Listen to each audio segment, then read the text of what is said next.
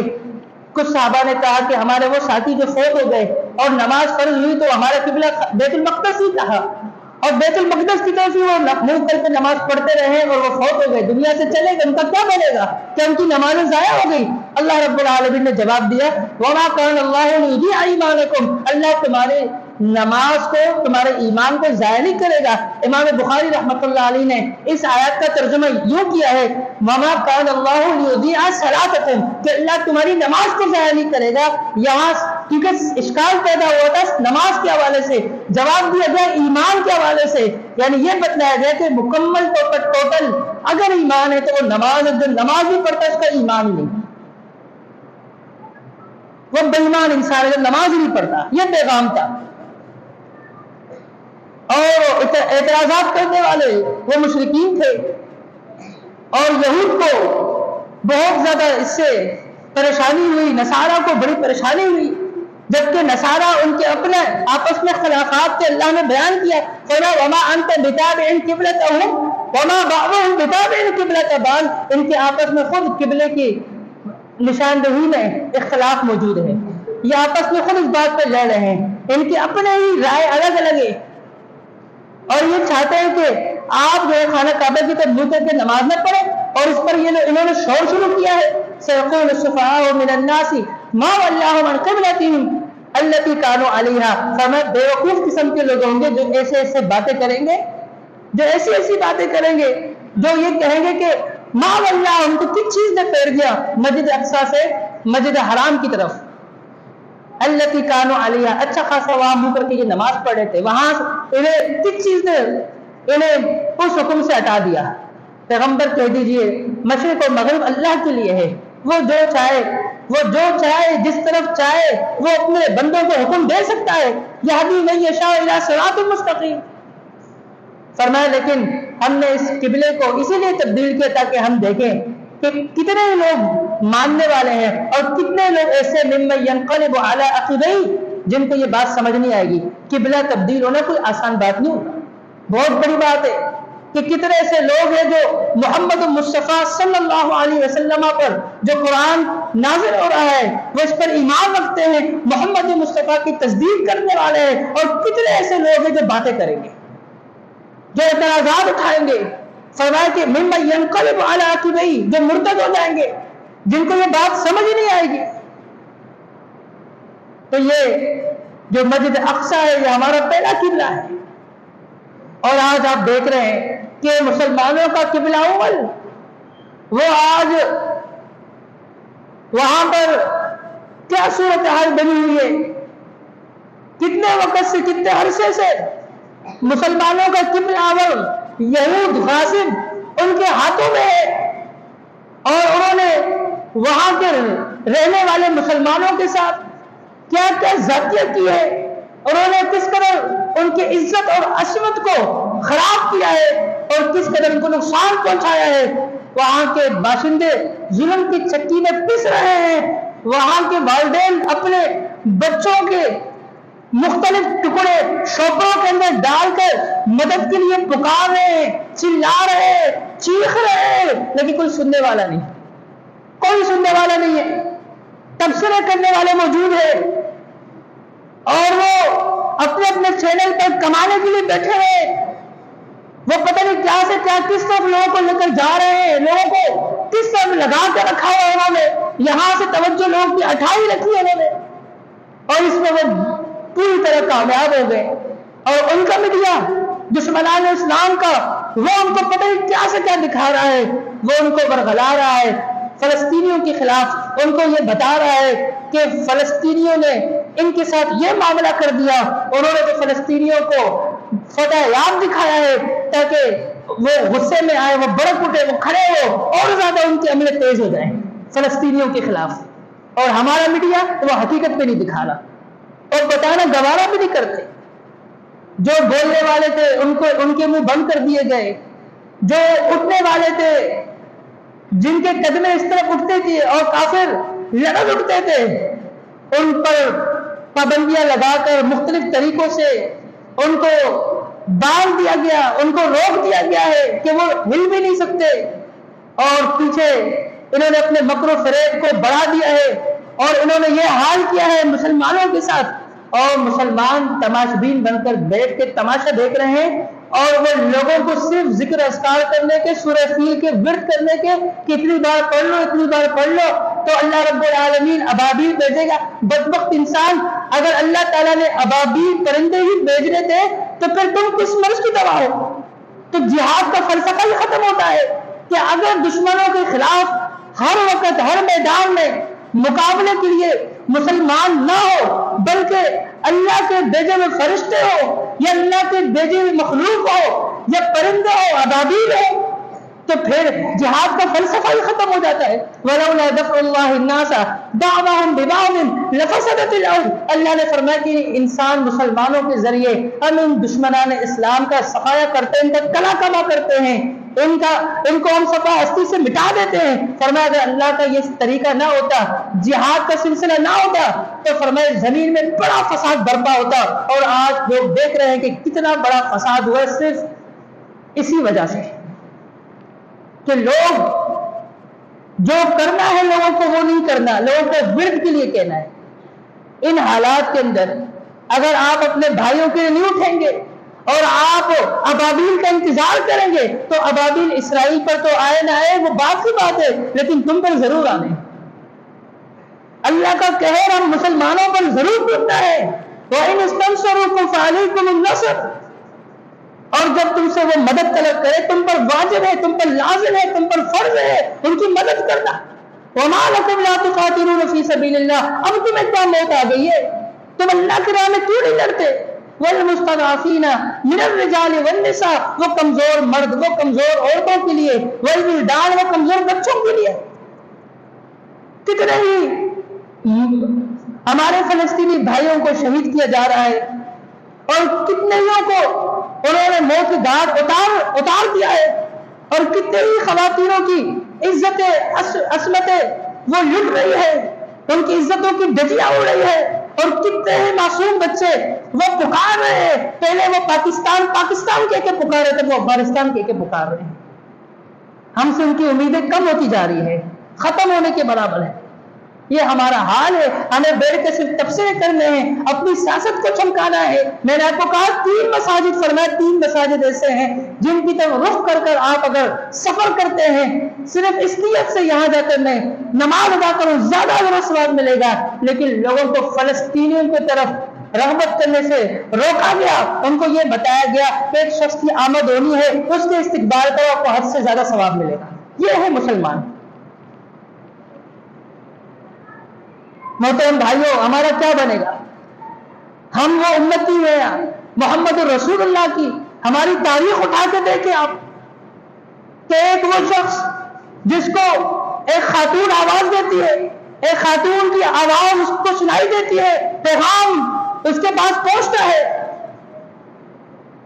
کہ اس کے ساتھ زیادتی ہو رہی ہے، اس کے ساتھ ظلم ہو رہا ہے، راجہ داہر جیسا بدبخت اس کی ظلم کی چکی میں وہ خاتون پس رہی ہے، اس کی اب تو عزت بھی محفوظ نہیں رہی، اور اس کو مدد کے لیے پکارا۔ محمد بن قاسم کے نام سے تاریخ نے اس نوجوان کو یاد کیا ہے، 17 سال اس کی عمر تھی، 17 سال۔ وہ فتوحات کا سلسلہ جاری رکھتے، جہاد کرتے کرتے آ کر وہ اس خاتون کی بھی مدد کرتا ہے اور سندھ کے علاقے بھی فتح کرتا ہے، اور آج تاریخ اسے محمد بن قاسم کے نام سے، ایک بہترین مجاہد کے نام سے یاد کرتی ہے۔ ہماری یہ تاریخ ہے کہ ایک خاتون کی عزت اور عصمت کے لیے ہم کھڑے ہوئے ہیں، ہم نے میدان جہاد کو سجایا ہے، ہم نے وہاں پر معرکہ کیا ہے، ہم نے دشمنوں کو وہاں سے بھگایا ہے، ہم نے ان کی صفحہ راستے سے ہٹایا ہے، ہم نے ان کو شکست سے دوچار کر دیا ہے، لیکن اب کتنی ہی عورتیں پکار رہی ہے، اور اس سے زیادہ اب کب ہم اٹھیں گے؟ اب بھی اگر مسلمان نہیں اٹھتے تو محترم بھائیو اللہ تعالیٰ کو جواب دینا ہے۔ اور ہم یہاں پر بیٹھ کر لوگوں کو یہ کہہ رہے ہوتے کہ اتنے ہم بے بس ہو گئے ہیں کہ ہم کہہ رہے ہوتے ہیں کہ آپ کو سورہ فیل کا ورد کریں اور خود کچھ نہیں کرنا، خود بیٹھ کے بس تماشا دیکھنا ہے۔ اس وقت بہت زیادہ بے بسی کا عالم ہے، بہت زیادہ بے بسی کا عالم ہے۔ یہ کچھ نہیں، اگر وہ اللہ نہ کرے یہاں وہ کامیاب ہو گئے، پھر اگلا ٹارگیٹ ان کا سعودیہ ہے، پھر پاکستان سے بچنے والا ہے۔ پاکستان کے ساتھ کون کھڑا ہوگا؟ ابھی بھی جو سیاستدان ہیں، جن کے پاس وزارتیں ہیں، ان کو ہوش پہ ناخن لینے چاہیے کہ اگر ایک جان ہو کر اب ہم اپنے بھائیوں کے ساتھ کھڑے نہیں ہوتے، کل ہمارے بھائی ہمارے ساتھ کھڑے نہیں ہوں گے۔ اور ہمیشہ سے ان کفار نے، ان یہودیوں نے یہی کیا ہے ہمارے ساتھ کہ ان کو الگ الگ کرو، ان کو ٹکڑے کرو، تبھی تم ان کو مار سکتے ہو۔ اگر یہ اکٹھا ہو گئے تو ہم کبھی ان کو نہیں مار سکتے ہیں، اور آج ان کو کامیابی ملتی ہوئی نظر آ رہی ہے۔ اللہ رب العالمین سے دعا ہے کہ اللہ رب العالمین ہمیں جو ہے اپنے فلسطینی جو بھائی مسلمان ہیں ان کی مدد کرنے کی توفیق عطا فرمائے۔ اللہ رب العالمین ہم لوگوں کو سمجھ بوجھ عطا فرمائے۔ اللہ رب العالمین ہمارے حکمرانوں کو عقل عطا فرمائے۔ اللہ رب العالمین اپنے غیب سے فلسطین بھائیوں کی مدد فرمائے۔ اللہ تعالیٰ دشمنوں کو نیست و نابود فرمائے۔ وقولوا لهذا استغفر الله لي ولكم واخر دعوانا الحمد لله رب العالمين۔